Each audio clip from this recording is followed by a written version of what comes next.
जहां कहीं बैठे आप अपनी कुर्सियां थाम के रखें, क्योंकि आपको एक ऐसा किस्सा सुनाने जा रहा हूं जैसा किस्सा आपने अपनी जिंदगी में नहीं सुना होगा। कल सुप्रीम कोर्ट ऑफ पाकिस्तान ने एक लैंडमार्क जजमेंट पास किया है। एक ऐसा जजमेंट जिसके बारे में अगर आपने थोड़ा सा सुन लिया, डेफिनेटली आपके रोंगटे खड़े हो जाएंगे। कहानी क्या है? कहानी यह है कि सुप्रीम कोर्ट ऑफ पाकिस्तान के सामने एक केस आता है। ये वो केस है कि जो पेशावर हाई कोर्ट में जिसका डिसीजन हुआ, इसको चैलेंज किया गया और ये सुप्रीम कोर्ट के सामने आ गया। पेशावर हाई कोर्ट में केस क्या था? पेशावर हाई कोर्ट में केस है मियां बीवी का, एक हस्बैंड और एक वाइफ का केस है। कहानी यह है कि 2003 में साले मोहम्मद की और महनाज बेगम की मंगनी होती है।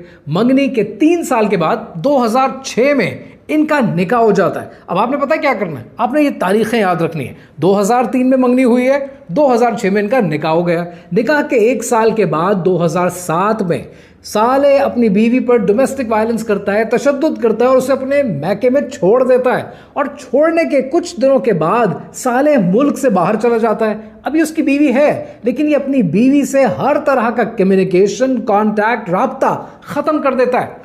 1 साल गुजरता है, 2 साल गुजरते हैं, 3 साल गुजरते हैं, 2010 आ जाता है।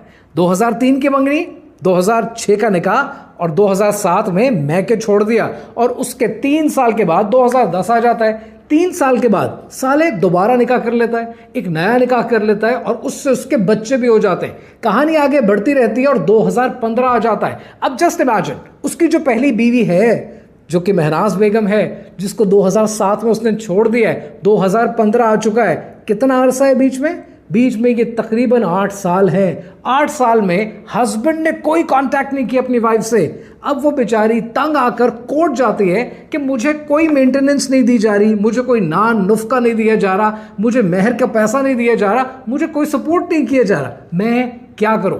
अब अदालत क्या करती है?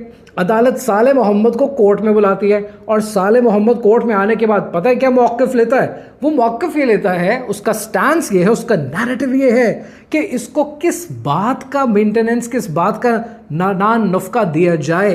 ये तो औरत ही नहीं है, ये जेनेटिकली औरत ही नहीं है। और आपको पता है फिर कोर्ट क्या करती है? कोर्ट इस औरत को मेडिकल टेस्ट के लिए भेज देती है। सुबहान अल्लाह। आप जो अक्सर कहते हैं ना, आप लोग बैठे होते हैं और कहते हैं and I ask you where do you live, आप पता क्या कहते हैं? I live in Islamabad, I am from Karachi. ये जितना आपका एक्सेंट है ना, आपको पता होना चाहिए इस माशरे में जिंदा हैं आप, इस जगह रहते हैं, इन लोगों के बीच में आप रहते हैं। सो एनीवेज, अदालत के कहने पर मेडिकल टेस्ट होता है। कहानी डिस्ट्रिक्ट कोर्ट से उठकर हाई कोर्ट में पहुंच जाती है। हाई कोर्ट में दोबारा यही